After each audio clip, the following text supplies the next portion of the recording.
കാസർഗോട്ടെ അറിയപ്പെടുന്ന തെയ്യം കലാകാരനാണ് സതീശൻ എന്ന ബിജു. നാട്ടിലാണെങ്കിൽ അയാൾക്ക് കുറേ സൗഹൃദങ്ങളുണ്ട്. രാത്രിയായാൽ കൂട്ടുകൂടി കുറച്ച് മദ്യമൊക്കെ കഴിക്കും. കഴിഞ്ഞ ദിവസം സതീശൻ ഒരു സുഹൃത്തിൻ്റെ വീട്ടിലെത്തി മദ്യപിച്ചു. അതിനിടെ ചെറിയ വാക്കുതർക്കവും ഉണ്ടായി. പിന്നീട് കേട്ടത് സതീശൻ്റെ മരണവാർത്തയാണ്. വാക്കുതർക്കത്തിനിടെ സതീശനെ തള്ളിയിട്ട് കൊലപ്പെടുത്തിയ കേസിൽ സുഹൃത്ത് ചിദാനന്ദയെ പോലീസ് അറസ്റ്റ് ചെയ്തു.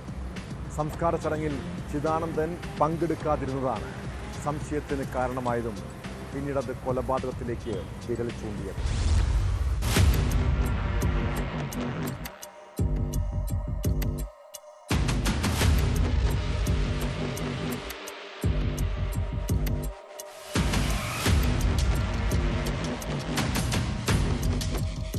കഴിഞ്ഞ ദിവസമാണ് അയൽവാസിയായ ചോമണ്ണ നായിക്കിന്റെ വീട്ടുവരാന്തിയിൽ സതീശനെ അബോധാവസ്ഥയിൽ കണ്ടെത്തുന്നത്. അയൽവാസികളുടെ സഹായത്തോടെ ജനറൽ ആശുപത്രിയിൽ എത്തിച്ചുവെങ്കിലും രക്ഷിക്കാനായില്ല. പോസ്റ്റ്മോർട്ടത്തിൽ സതീശന്റെ കഴുത്തെല്ല് പൊട്ടിയതായി കണ്ടെത്തി. ശരീരത്തിന് പിന്നിലും ആന്തരിക പരിക്കുള്ളതായി പോസ്റ്റ്മോർട്ടം ചെയ്ത ഡോക്ടർ പോലീസിന് മൊഴി നൽകിയിരുന്നു. ഇതിനു പിന്നാലെയാണ് സുഹൃത്ത് ചിദാനന്ദയെ ബേഡകം പോലീസ് കസ്റ്റഡിയിലെടുത്തത്. മരിച്ച സതീശനും ചിദാനന്ദനും പലപ്പോഴും അയൽവാസിയായ ചോമണ്ണ നായിക്കിന്റെ വീട്ടിലെത്തി മദ്യപിക്കാറുണ്ടായിരുന്നു. കഴിഞ്ഞ ദിവസവും ഇരുവരും പതിവ് പോലെ മദ്യപിച്ചു. വീട്ടുടമസ്ഥനും മദ്യം നൽകി. തുടർന്ന് സതീശനും ചിദാനന്ദനും വാക്കുതർക്കത്തിലേർപ്പെടുകയും വരാന്തിയിലിരുന്ന സതീശനെ ചിദാനന്ദൻ പിന്നിൽ നിന്ന് തള്ളി താഴെയിടുകയുമായിരുന്നു. തലകീഴായി വീണ സതീശനെ മറ്റൊരാളുടെ സഹായത്തോടെ എടുത്തുകൊണ്ടുപോയി വരാന്തിയിൽ കിടത്തി. വേദനിക്കുന്നുണ്ടെന്ന് പറഞ്ഞപ്പോൾ മരുന്ന് നൽകി. പിന്നീട് സതീശൻ ഉറങ്ങുകയാണെന്ന് കരുതി ചിദാനന്ദ സ്ഥലം വിടുകയായിരുന്നു.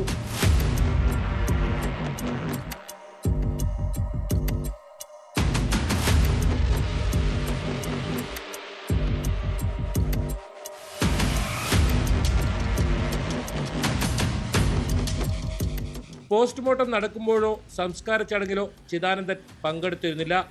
ഇതും സംശയത്തിന് ആക്കം കൂട്ടി. പോസ്റ്റ്മോർട്ടം ചെയ്ത ഡോക്ടറുടെ മൊഴിയും ബേക്കൽ ഡിവൈഎസ്പി വി മനോജിന്റെ നേതൃത്വത്തിൽ നടത്തിയ തന്ത്രപരമായ അന്വേഷണവുമാണ് പ്രതിയെ തിരിച്ചറിയാൻ സഹായിച്ചത്. പ്രതിക്കെതിരെ കുറ്റകരമായ നരഹത്യാ വകുപ്പ് ചുമത്തിയതായി പോലീസ് പറഞ്ഞു.